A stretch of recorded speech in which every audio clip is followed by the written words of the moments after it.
My friend mirrors everything I do, and now she's copying my medical condition. Posted by u/creative_device_6764. I feel like I'm losing my mind and just need someone to tell me I'm not crazy. My friend, let's call her Stacy, has always had this strange habit of mimicking me, but recently it's gone from slightly annoying to deeply unsettling. It's like she's trying to become me, and I don't know how to deal with it anymore. I'm 25, and Stacy is 24. Stacy is a fun person to be around, and we've been friends for over 5 years now. She comes over, and I let her borrow my clothes or give her clothes that I don't want anymore. I don't really like her style, but she lets me borrow her clothes when I want. I knew she had a tendency to lie, but the lies were harmless, or at least I thought so. Sometimes, it felt like she was just joking or trying to make herself seem more interesting. I ignored it, which, in hindsight, was a mistake. Over time, though, the lies became more frequent, and I started to notice how often they revolved around me. We were fine, and our friendship was good, but I started to feel weird about her when my sister messaged me, saying Stacy had been talking behind my back. She was telling people that I kicked her out of my condo and that I had men constantly coming in and out of my place, making her feel unsafe while she was there. Big lie, by the way. Here's what actually happened. Stacy had come to my city while I was back in my hometown. She was staying with another friend, but that arrangement fell through. Without asking, she started bringing all her stuff to my place. She didn't book a return flight home and didn't ask if she could stay long term. My roommate doesn't like Stacy because she's messy, she leaves clothes everywhere, and doesn't clean up after herself. The last time she stayed, she overstayed her welcome by a week, and I didn't know when she planned to leave. This time, my roommate was coming back the next day, and I knew she wouldn't want Stacy staying with us. I politely asked Stacy if she could stay somewhere else, explaining the situation. She said it was fine and that she'd stay with another friend. But apparently, she turned around and told that friend all the lies my sister relayed to me. So, onto the mirroring. The copying happened over long periods of time. We've been friends for 5 years now, but I only started noticing it about a year ago. Here are some instances where I felt she was copying me. I told her I was going to manage my parents' business. A week later, she told everyone she was going to manage her parents' business too. It never happened. I said I was moving to the city to finish college. Suddenly, she was telling people she was moving to the same city for college. It never happened. I started looking for styling jobs and internships. A week later, she told me she got a styling job, but it never happened. There were other instances, though small, like when I got a new phone, and she immediately blurted out that she was going to get a new phone for free from some guy. Or when I got a tattoo from a popular tattoo artist, and she instantly claimed that the artist had messaged her for a session, but she couldn't go because she was in the hospital, things like that. At first, I brushed it off, thinking maybe she just wanted to feel included. But the pattern of claiming to do what I was doing, without actually following through, kept happening. I've always been someone who works hard and takes pride in being productive. I understand that a little mirroring is normal in friendships, but Stacy's behavior felt different. She's someone who doesn't have much direction in life, she hasn't finished high school, has no real plans or passions, and doesn't put effort into learning skills that could lead to a career. I try to be patient, but things escalated in a way I didn't expect. She copied my medical condition. This was the tipping point, and a situation I have never been in before, and I felt so creeped out about it. About a year ago, I had a partial salpingectomy due to an infection in my fallopian tube. It was one of the most painful experiences of my life. My tube ruptured, and the infection spread throughout my body, sepsis, I believe it's called. Luckily, I was already in the hospital, so they removed the tube and started me on antibiotics. Even so, my doctor told me I might struggle to have children in the future. It was traumatic, and the recovery process was long and emotional. A few weeks ago, Stacy went to the hospital. I messaged her to ask what happened, but she just sent a selfie of herself in a hospital bed. I was busy with finals at school, so I didn't follow up right away. 2 days later, she messaged me again, saying she was exhausted from being in the hospital for 4 days. I asked what was wrong, and she said she had the same condition I did. I was shocked. She claimed she had a ruptured cyst in her fallopian tube that became infected, almost went into heart failure, and needed a blood transfusion. She said she was supposed to have surgery, but they didn't proceed because of her weak condition. I immediately knew she was lying. If your fallopian tube is infected and ruptured, surgery isn't optional, it's mandatory.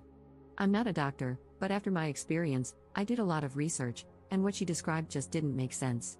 Now here's the thing, I told people I had a ruptured cyst because I didn't know how else to explain my condition without getting into the gross details. You say cyst, and people don't really ask anymore. The truth is, it was a really bad infection that only escalated because of my IUD. The infection grew in my fallopian tube and got so big they thought it was a cyst at first, hence why I decided to just call it a cyst. And I did mention to her that it was a good thing I was already in the hospital because if all that happened and I got sepsis, it could have caused heart failure. I feel like she only mirrored what I said but tried to make her condition seem worse. Nothing she said made any sense. She was in the hospital, but the reason she gave sounds completely made up. Even on a group call while she was still in the hospital, she was listing medications to herself, almost as if she was trying to convince us it was real. She also later told a story about how she jumped on the hospital bed when her brother came to visit. Who does that after a life-threatening emergency? At this point, I felt insane. Because who lies about something like this? Am I crazy? Is she copying me? Is she really a bad friend? Am I imagining all of it? Reading into it too much? Is it bad if I don't want to be friends with her anymore? She's my friend, and I want to help her, but it's hard to approach her if all she does is lie. I want to distance myself from her, but we have mutual friends, and I know she'll spread more lies about me if I pull away. Has anyone else dealt with a friend like this? How do you create distance without creating unnecessary drama? Edit. I want to add that a few hours ago, she just posted a screenshot on her story of a course list with the same subjects as the course I'm taking right now. She has never shown any interest in my course, so this is really weird. I wonder if she's just messing with me at this point. Update 2 months later. Hello everyone, I wanted to thank all the people who have taken the time to read my last post. I'm really grateful for all the advice and for helping reassure me that I wasn't crazy. I reached out to a lot of my friends during the holidays and told them about the concerns I have with Stacy. I don't know where to start, so I'll try to organize my thoughts as much as I can. But honestly, it's a lot worse than I thought. I haven't run into her at all since I went back to my hometown, thank God. When I knew she was back in town, I avoided going out altogether, barely replied to her texts, and obviously told my friends, who were very supportive, by the way, that I did not want to be where she was. Luckily, we all took a trip out of town that she was recently uninvited from due to her having a lot of issues with the people going. I'm thankful for that because I really did not want to see her. When my friend, we'll call him Ryan, and I took a trip to a nearby town, we reached out to one of our friends who lived there. We'll call her Danny. Now, Danny was really close with Stacy, they would hang out almost every day. Everyone knew them to be BFFs, and well, now they're no longer friends. Stacy told me about the falling out situation, so I wanted to hear Danny's side, and when I tell you it was a whole different story, Stacy made Danny look crazy, insecure, over-emotional, and inconsiderate. I was shocked at how different the two stories were. Danny started opening up about how Stacy borrowed money from her for rent, kept treating her horribly, and pushed her around. I told Danny that I didn't know she was that much of a bitch, I had never seen that side of her at all. Danny replied, "That's because she's obsessed with you. You don't even know." That sent chills all over my body. She went on to say that every single time she was with Stacy, she would talk about me, my hobbies, the issues I have in my life, including dating and very personal things. Stacy wanted to dress like me and do whatever I was doing. She would buy the same accessories as me, the same shoes as me, and tell everybody about me.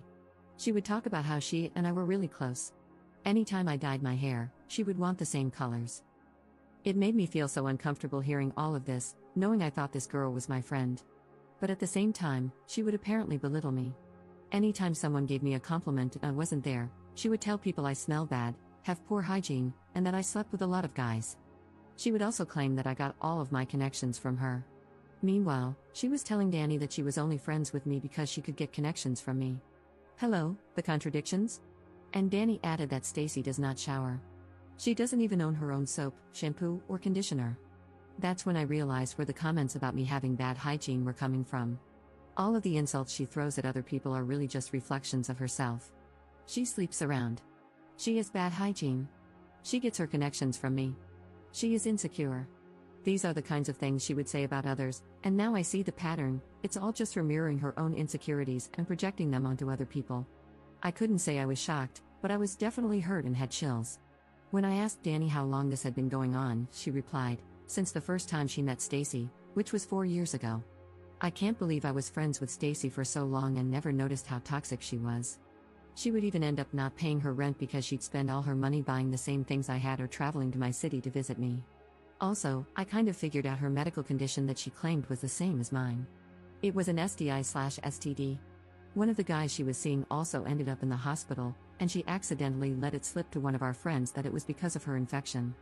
I'm not shaming her at all, I never cared how she chose to live her life, but I always reminded her to wrap it up, especially if she was seeing guys like that. Well, I hope someone reminds her now because she will not be hearing it from me or hearing from me anymore, at all. I feel drained by all of the information I've been getting about her. I guess now that I see her for who she really is, I can finally hear what other people have been saying more clearly. My close friends and I all agree that we've learned a lot from meeting Stacy. I was too nice and too generous, and I allowed myself to be used by someone I thought was my friend. She's a flat-out narcissist, and honestly, I kind of knew it from the moment I met her, but I let it slide. Now, I'm more skeptical of the people I meet. I honestly hope I never have to see her again.